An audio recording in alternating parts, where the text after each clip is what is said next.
إن الحمد لله نحمده ونستعينه ونستغفره ونعوذ بالله من شرور أنفسنا ومن سيئات أعمالنا من يهده الله فلا مضل له ومن يضلل فلا هادي له أشهد أن لا إله إلا الله وحده لا شريك له وأشهد أن محمدا عبده ورسوله اللهم صل وسلم وبارك على نبينا محمد وعلى آله وصحبه أجمعين. Ayolah ikhwah, azakumullah, kepada bapak, ibu-ibu, ikhwan dan akhwat yang dimuliakan oleh Allah SWT. Alhamdulillah, kita bersyukur kepada Allah Subhanahu wa ta'ala.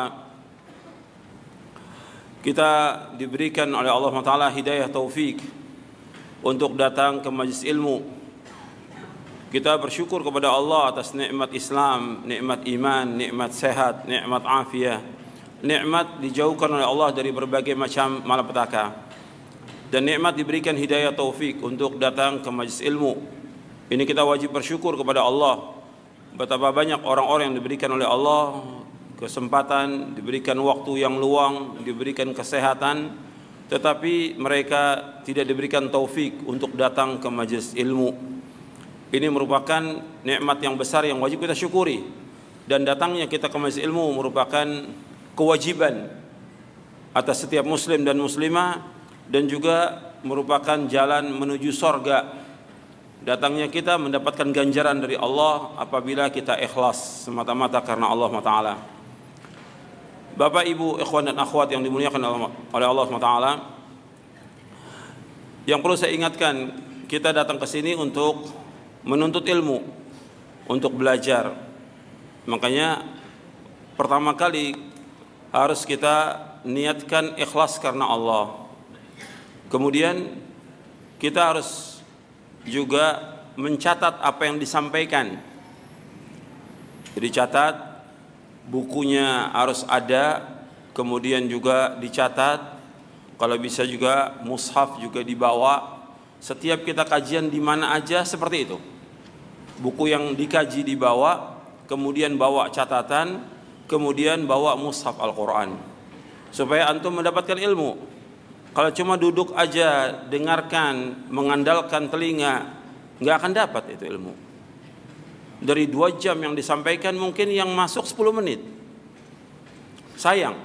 Jadi antum datang dari tempat yang jauh harus punya buku, punya kitab. Kemudian juga punya catatan. Sebab yang menyuruh untuk mencatat Rasulullah SAW. Nabi bersabda SAW, qayyidul ilma bil kitab. Ikatlah ilmu itu dengan tulisan. Itu sabda Rasulullah SAW. Nabi yang menyuruh untuk mencatat. Jadi catat dari apa yang disampaikan. Kemudian ikhwan fiddin, azakumullah, kalau sudah dimulai kajian, maka semuanya dengarkan baik-baik dan diam. Apakah yang hadir, apakah itu panitia, apakah itu pengurus, atau siapa aja duduk. Karena saya ingin semua dapat ilmu, supaya tidak sia-sia. Jangan kita capek ngurusin orang nggak dapat ilmu. Dan ini sering terjadi. Panitia sibuk ngurusin yang lain, nggak duduk dia, nggak dapat ilmu. Hatta puluhan kali dia ngadakan tablik akbar atau kajian, dia nggak dapat ilmu selama-lamanya. Rugi. Jadi saya ingatkan kepada panitia ikhwan atau akhwat, duduk dan dengarkan. Duduk, dengarkan baik-baik supaya dapat ilmu. Jangan ngurus keropak, jangan ngurus yang lain. Dengarkan baik-baik supaya dapat ilmu. Ikhwan fiddin, azakumullah, saya akan jelaskan sebagai muqaddimah dari kajian ini yang antum catat dan perhatikan. Agama Islam yang kita menganut agama ini, diberikan hidayah masuk ke dalam agama ini, merupakan agama yang hak, agama yang benar, agama yang diridhoi oleh Allah SWT. Dan agama ini sumbernya adalah Al-Quran dan Sunnah. Ini harus kita ingat ini, bahwa sumbernya Quran dan Sunnah. Yang kita kaji, yang kita pelajari, yang kita bahas, enggak lepas daripada Quran dan Sunnah. Dan ini harus sering diulang-ulang. Bukan kata ustadz, bukan kata kiai, bukan kata habib, bukan kata ulama, bukan kata syekh, tapi kata dalil, Quran dan Sunnah. Karena Allah SWT mengaitkan tentang petunjuk tentang hidayah dengan dalil dari Quran dan Sunnah. Allah menyebutkan dalam surah Thaha, "Famanittaba hudaya fala yadhillu wa la yashqa." Barang siapa yang mengikuti petunjukku, maka dia tidak akan sesat dan dia tidak akan celaka. Kalau mengikuti petunjuk Allah, berarti dasarnya apa? Dasarnya apa? Dalil dari Quran dan Sunnah, enggak ada yang lain. "Famanittaba hudaya fala yadhillu wa la yashqa." Barang siapa yang mengikuti petunjukku, maka dia tidak akan sesat dan tidak akan celaka. Kalau dia yang tanya, dalilnya antum lihat di surah Thaha. Makanya mushaf itu harus dibawa supaya jelas. Allah menyebutkan dalam surah Thaha di ayat 123. Antum lihat.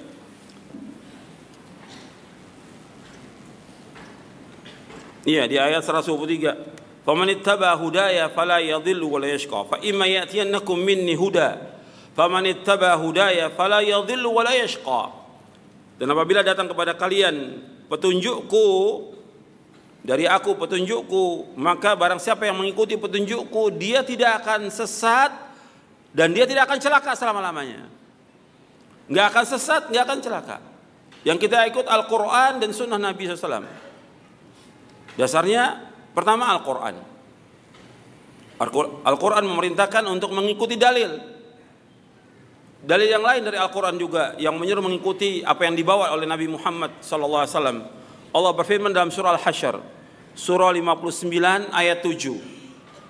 Allah berfirman, "Wa ma atakumur rasulu fakhudhuhu wa ma nahakum anhu fantahu wattaqullaha innallaha syadidul iqab." Apa saja yang datang kepada kamu dari Rasul, kamu ambil. Apa yang dilarang, kamu tinggalkan. Bertakwalah kepada Allah, sesungguhnya Allah itu sangat keras siksanya. Allah sebutkan di sini apa saja yang datang dari Rasul, kamu ambil.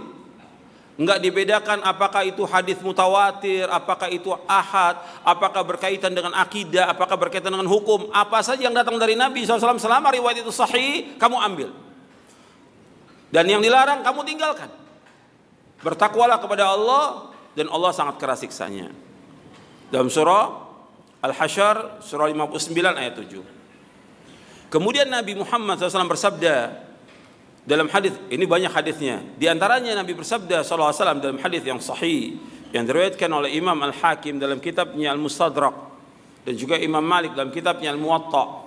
Nabi bersabda SAW, "Taraktu fikum amraini lan tadillu ma tamassaktum bihima kitaballah wa sunnati." Kata Nabi SAW, aku tinggalkan kepada kalian dua perkara yang kalian tidak akan sesat selama kalian berpegang dengan dua perkara itu, yaitu Al-Quran dan Sunnahku. Quran dan Sunnah. Nabi SAW menyebutkan Quran dan Sunnah. Hadis ini sahih dan disahihkan oleh Syekh Albani dalam beberapa kitabnya. Jadi ini harus kita perhatikan bahwa kita dalam mengajak manusia ke jalan Allah, yang kita sampaikan dalil Quran dan Sunnah, nggak ada yang lain. Agama Islam agama hujjah, agama dalil, agama ilmu, bukan kata orang, bukan dongeng, bukan cerita, bukan. Ini harus kita perhatikan. Makanya Allah Subhanahu wa taala berfirman tentang tidak bolehnya kita ikut kalau nggak ada dalil. Ada ustadz ngomong begini, ada kiai ngomong gini. Dalilnya mana? Tentang apa? Tentang apa saja? Tentang akidah, tentang ibadah, tentang akhlak, tentang muamalah, tentang apa saja. Dalilnya mana? Dalam kita beragama, dalil. Kalau masalah keduniaan, larangannya mana? Kalau dunia. Tapi kalau masalah agama, ibadah, dalilnya mana? Dalilnya. Makanya Allah berfirman dalam surah Al-Isra, surah 17 ayat 36, "Wala taqfu ma laisa laka bihi ilmun. Inna sam'a wal basara wal fuada kullu ulaika kana anhu mas'ula." Jangan kamu ikut apa yang kamu tidak tahu. Jangan ikut yang kamu nggak tahu, jangan ikut. Sesungguhnya pendengaran, mata dan hati akan ditanya oleh Allah. Jadi jangan kamu ikut apa yang kamu tidak tahu. Dalam kita beragama, yang kita cari dalil. Dalil bukan kata orang. Jadi betul-betul harus teliti kita. Ada nggak keterangannya? Ada nggak dalil? Bukan dengan perasaan, bukan. Menurut saya itu baik, bukan. Dalam kita beragama, orang banyak itu ngikut seperti itu. Ya kita ikut nggak boleh. Orang banyak bukan ukuran kebenaran. Kebanyakan manusia kata Allah bertakwa atau fasik kata Allah dalam Al-Quran? Fasik. Wa inna katsiran minan nasi la fasiqun kata Allah. Dan kebanyakan manusia fasik. Berbuat pelanggaran mereka. Berbuat dosa kebanyakan manusia ini. Enggak boleh kita ikut. Makanya Allah sebutkan dalam Al-Quran, kalau kita mengikuti kebanyakan manusia pasti sesat. Pasti sesat. Allah berfirman dalam surah Al-An'am, surah yang ke-6 ayat 116. Allah berfirman, wa in tuti' aktsara man fil ardi yudilluka an sabilillah iyattabi'una illa dhanna wa inhum illa yakhrusun. Seandainya kalian mengikuti kebanyakan manusia di muka bumi, niscaya mereka pasti akan menyesatkan kamu jalan Allah. Mereka itu hanyalah menyangka-nyangka dan mereka hanya berdusta. Ini firman Allah. Allah sebutkan dalam Al-Quran, dalam surah Al-An'am ayat 116, surah yang ke-6 ayat 116. Wa in tuti' aktsara man fil ardi yudilluka an sabilillah iyattabi'una illa dhanna wa inhum illa yakhrusun. Seandainya kalian mengikuti kebanyakan manusia di muka bumi, niscaya mereka akan menyesatkan kamu dari Allah. Mereka itu hanya menyangka-nyangka dan mereka hanya berdusta. Jadi Allah sudah ingatkan, jangan ikuti orang banyak. Dan kalau kita lihat kebanyakan manusia ini dalam beragama, hatta yang sudah ngaji, hatta yang sudah katanya intisab kepada salaf, tetap aja kadang-kadang mengikuti apa? Kebanyakan orang. Nggak boleh. Dalam kita beragama dalilnya ada atau tidak. Apalagi berkaitan dengan ibadah kepada Allah yang janjinya ganjaran, pahala dan sorga. Dalilnya mana? Apalagi disebutkan tentang sorga atau neraka, dalilnya mana? Nggak bisa kita ikut-ikut dalam kita beragama. Makanya ini yang kita sampaikan dalam dakwah, nggak pernah berhenti. Siang dan malam kita sampaikan Quran was sunnah, Quran dan sunnah. Itu yang harus kita pegang dan itu yang harus kita ikut. Makanya ketika orang-orang Yahudi, ketika orang-orang Nasrani mengatakan kepada Nabi dan para sahabatnya bahwa yang berhak untuk masuk surga itu mereka, yang berhak masuk surga mereka. Kata Allah kepada Nabi Muhammad SAW, tanyakan kepada mereka, dalilnya mana? Allah firmankan dalam surah Al-Baqarah di ayat 111, wa qalu la yadkhulul jannata illa man kana hudan aw nasara tilka amaniyuhum qul hatu burhanakum in kuntum sadiqin. Allah berfirman dalam surah Al-Baqarah ayat 111, wa qalu la yadkhulul jannata illa man kana hudan aw nasara tilka amaniyuhum qul hatu burhanakum in kuntum sadiqin. Mereka berkata tidak akan masuk surga kecuali orang Yahudi atau Nasrani.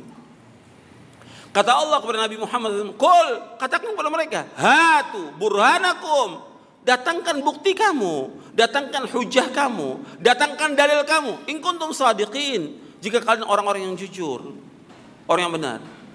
Mana dalilnya? Gak ada dalil. Mereka gak punya hujah sama sekali. Justru yang ada dengan mengikuti agama Islam ini, justru orang akan masuk surga.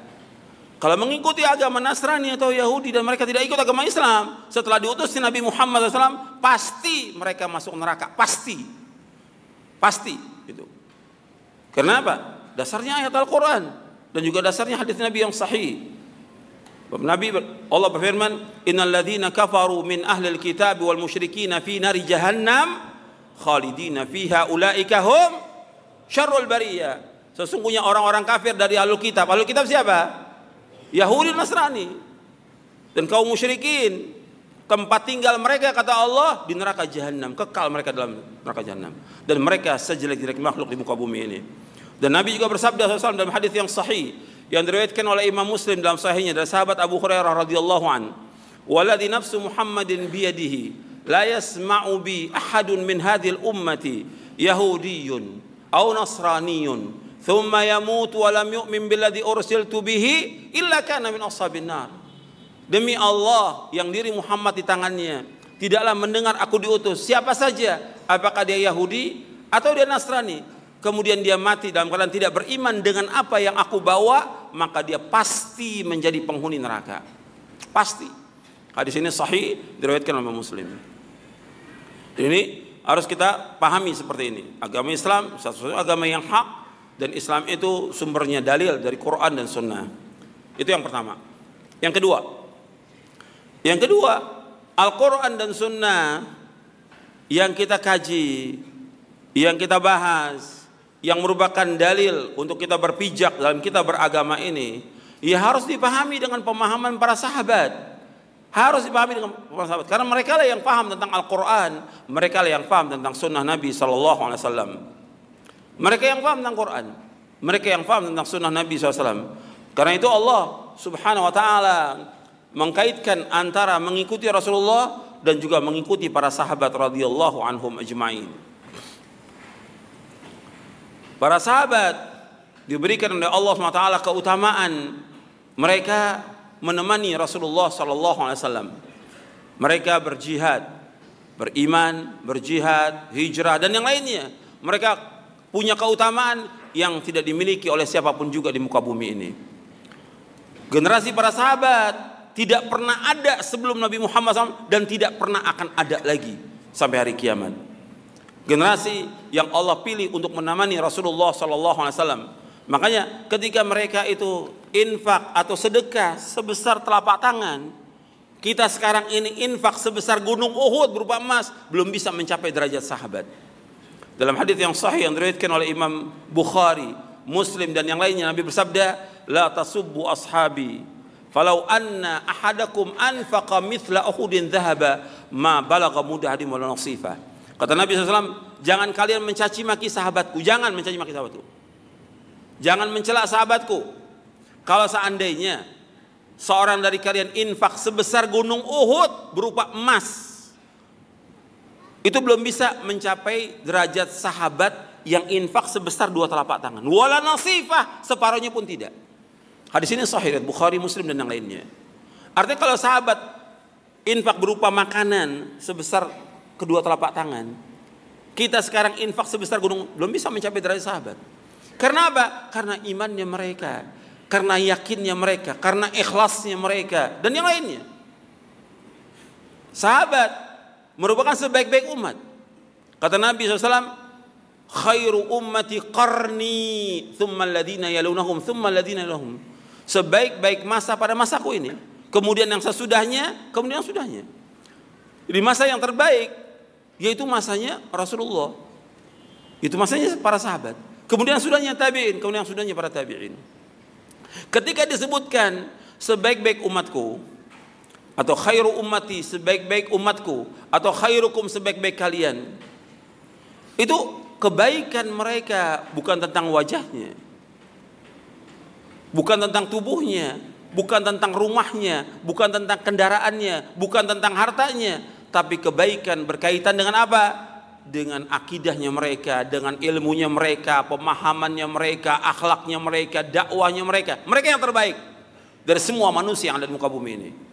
Kalau Nabi sudah menyebutkan khairu ummati qarni, sebaik-baik umatku pada masaku ini. Baik tentang apanya? Tentang akidahnya, tentang tauhidnya kepada Allah, tentang imannya kepada Allah, tentang apa? Tentang ilmunya, tentang pemahamannya, tentang akhlaknya, tentang dakwahnya, tentang kehidupannya. Mereka yang terbaik dari semua umat. Makanya mereka dijamin semuanya dengan surga. Allah menyebutkan dalam surah Al-Hadid ayat 10, wa kullan wa'adallahu al-husna. Semua mereka kami janjikan dengan surga. Dijanjikan dengan surga. Jadi para sahabat merupakan sebaik-baik manusia. Makanya Allah menyuruh kita untuk mengikuti jejak mereka, mengikuti pemahaman mereka. Allah yang merintahkan demikian.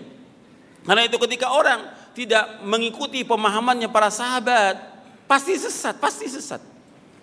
Allah berfirman dalam surah An-Nisa, surah yang keempat, di ayat 115. Allah berfirman, "Wa man yushaqiqir rasula min ba'di ma tabayyana lahul huda wa yattabi' ghaira sabilil mu'minin nuwallihi ma tawalla wa nuslihi jahannam wa sa'at masira." Dan barang siapa yang menentang Rasul, sudah jelas baginya petunjuk. Dan mengikuti jalan selain jalan kaum mukminin, maka kami akan biarkan dia sesat dan kami akan masukkan dia ke neraka jahanam, dan jahanam sejelek tempat kembali. Ketika Allah menyebutkan barang siapa yang menentang Rasul, sesudah jelas baginya petunjuk dan mengikuti jalan selain jalan kaum mukminin. Jalan kaum mukminin, antum perhatikan di sini. Yang beriman pertama kali kepada Rasulullah siapa? Sahabat, nggak ada yang lain. Nggak ada. Yang beriman pertama kali kepada Rasulullah SAW para sahabat radhiyallahu anhum ajmain, dari kalangan muhajirin dan ansar dan juga yang lainnya yang datang yang beriman kepada Rasulullah SAW. Kata Allah, barang siapa yang menentang Rasul SAW dan mengikuti jalan selain jalannya para sahabat, jalan orang beriman jalannya para sahabat, nggak ada yang lain. Yang beriman pada saat itu kepada Nabi para sahabat. Dia tidak mau mengikuti jalannya para sahabat, tidak mau mengikuti pemahaman mereka, tidak mau mengikuti cara beragamanya para sahabat. Apa kata Allah dalam Al-Quran? Nuwallihi ma tawalla. Kami biarkan dia sesat. Kemudian wa nuslihi jahannam, kami akan masukkan dia ke neraka jahanam. Dan jahanam itu sejelek-jelek tempat kembali. Jadi wajib mengikuti pemahaman para sahabat, wajib. Al-Quran wa sunnah ala fahmi salaf. Makanya dikatakan oleh Al-Imam Ibnul Qayyim di dalam kitabnya I'lamul Muwaqqi'in, kata beliau, tegaknya dan tonggaknya agama ini berdiri di atas dua tonggak. Yang pertama yaitu husnul qasad, yang kedua sihhatul fahm. Kata Al-Imam Ibnu Qayyim dalam kitabnya I'lamul Muwaqqi'in, kata beliau rahimahullah, bahwa tonggak agama ini ditegakkan di atas dua. Pertama yaitu husnul qasad, yang kedua sihhatul fahm. Yang pertama yaitu husnul qasad, artinya dalam kita beragama wajib ikhlas karena Allah. Tanpa keikhlasan gak ada manfaat semuanya. Kita nuntut ilmu harus ikhlas, kita mengajar harus ikhlas, kita sedekah harus ikhlas, kita melakukan apa saja semuanya harus ikhlas karena Allah. Husnul qasad. Tanpa keikhlasan gak akan diterima. Karena itulah agama, tegaknya agama dengan ikhlas. Itu yang pertama. Kalau nggak ada ikhlas nggak akan diterima. Karena amal tergantung dari keikhlasan. Innamal a'malu binniyat wa innamal likulli imri'in ma nawa. Amal-amal tergantung daripada niatnya, dan seorang akan dapat tergantung dari apa? Niatnya. Sekarang umpamanya dia ngaji ke tempat ini, niatnya apa? Ada yang niatnya main, ada yang niatnya jalan-jalan, ada yang niatnya mau tamasya, ada yang niatnya mau makan-makan. Niatnya, tergantung niatnya. Mau apa dia datang ke tempat ini? Kalau dia niatnya untuk ilmu, maka dia akan dapat ganjaran Allah. Ikhlas karena Allah dalam beramal apa saja, semua dasarnya ikhlas. Wa ma umiru illa liya'budullaha mukhlishina lahuddin. Tidaklah mereka diperintah untuk beragama dengan ikhlas semata karena Allah. Itu yang pertama. Yang kedua, sihhatul faham, pemahamannya harus benar. Dalam beragama harus pemahamannya benar. Ketika pemahaman salah, sesat pasti dia. Pemahamannya harus benar. Dalam kita beragama, pemahaman harus benar. Sihhatul faham, pemahaman harus benar. Makanya kita wajib mengikuti pemahaman para sahabat radhiyallahu anhum ajma'in. Wajib kita mengikuti pemahaman mereka. Dasarnya Al-Quran banyak dan puluhan dalil. Saya sebutkan dalilnya dalam buku Mulia dengan Manhaj Salaf. Lebih dari 50 dalil. Lebih dari 50 dalil tentang wajibnya mengikuti pemahaman para sahabat radhiyallahu anhum. 50 dalil dari Quran, dari Sunnah, kemudian dari athar para sahabat, tabi'in dan yang lainnya. Ini harus kita ikut. Kita harus bisa memahami agama dengan pemahaman mereka. Karena Nabi SAW ketika menyebutkan, perhatikan, ketika Nabi SAW menyebutkan umat ini akan berpecah menjadi 73 golongan, sataftariku ummati ala 73 firqah, kulluha finnar ila wahida. Qalu ya Rasulullah mal wahida? Qala al jamaah. Kata Nabi SAW, umatku akan berpecah. Setelah Nabi menyebutkan umat Yahudi berpecah menjadi 71 golongan, Nasrani 72 golongan, umat Islam 73 golongan. Kata Nabi, 73 ini 72 masuk neraka, 1 masuk surga. Yang masuk surga ini kepada siapa ya Rasulullah? Al-jamaah.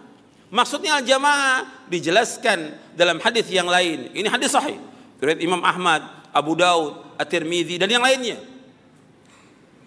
Dalam hadis yang lain yang diriwayatkan oleh Imam Hakim dan juga At-Tirmidzi dari sahabat Abdullah bin Amr bin As disebutkan satu yang selamat itu ma ana alaihil yauma wa ashabi, yaitu orang yang mengikuti aku dan para sahabatku. Mengikuti aku dan para sahabatku. Ini dia akan selamat kalau mengikuti Rasulullah dan para sahabatnya. Ini jelas nasnya, dalilnya jelas. Riwayatnya jelas. Maka jalan selamat, kita semua ingin selamat dan kita semua ingin masuk surga. Ikuti jalan para sahabat. Mudah, tidak sulit. Mengikuti pemahaman para sahabat mudah, dalilnya ada, semua ada. Tinggal kita ikut. Nggak ada yang sulit dalam kita beragama, tidak ada yang sulit. Semua dalam kita beragama, dalam kita berakidah, dalam kita bertauhid, dalam kita beribadah kepada Allah, semuanya mudah. Nggak ada satupun dalam agama yang sulit, tidak ada sama sekali. Kata Nabi SAW, inna hadzal dina yusrun, agama Islam ini mudah, nggak ada yang sulit. Itu harus kita ingat itu. Ini pemahaman tentang sahabat ini yang wajib kita ikuti, mudah. Dan ini jalan menuju surga. Makanya ketika orang, kenapa kita terus mengingatkan orang mengikuti Quran wa sunnah al-fahmi salaf? Karena Allah mengingatkan demikian dalam Al-Quran. Dan jalan ini hanya satu jalan yang membawa manusia ke surga, nggak ada jalan lain. Allah yang menyebutkan demikian dalam Al-Quran. Satu jalan yang membawa manusia ke surga, satu jalan, nggak ada dua, nggak ada tiga. Allah menyebutkan demikian dalam surah Al-An'am, surah yang ke-6 ayat 153. Allah berfirman, wa anna hadza sirati mustaqiman fattabi'uhu wa la tattabi'us subula fatafarraqa bikum an sabili dzalikum wasaqum bihi la'allakum tattaqun. Ini jalanku yang lurus, kata Allah, ikuti satu jalan ini. Enggak ada jalan wala tattabi'us subul, jangan ikuti jalan yang lain. Pemahaman yang lain, kelompok yang lain, firqah yang lain, jangan kamu ikuti. Fatafarraqa bikum an sabili, kamu akan berpecah belah dari jalan Allah. Dzalikum wasaqum bihi la'allakum tattaqun, demikian Allah wasiatkan agar kamu bertakwa kepada Allah. Jadi Allah yang menyebutkan jalan menuju kepada Allah hanya satu. Makanya Ibnu Qayyim rahimahullah menjelaskan, tidak ada jalan yang membawa manusia untuk bisa selamat, mendapatkan keridhaan Allah dan ke surganya kecuali jalan yang pernah ditempuh oleh Rasulullah dan para sahabatnya. Enggak ada jalan lain. Ini harus kita terus ingatkan kaum muslimin dan para dai, para ustadz harus kembali kepada Quran dan Sunnah. Karena yang memerintahkan demikian Allah dalam Al-Quran. Allah yang memerintahkan. Kita ingin selamat. Dan kita ingin juga para dai juga selamat. Kita ingin umat Islam selamat. Jalannya hanya satu, mengikuti Quran wa sunnah ala fahmi salaf. Nggak ada jalan lain. Ya, saya pikir cukup sampai di sini kajian kita. Mudah-mudahan bermanfaat untuk saya dan untuk antum sekalian. Wassalamualaikum warahmatullahi wabarakatuh.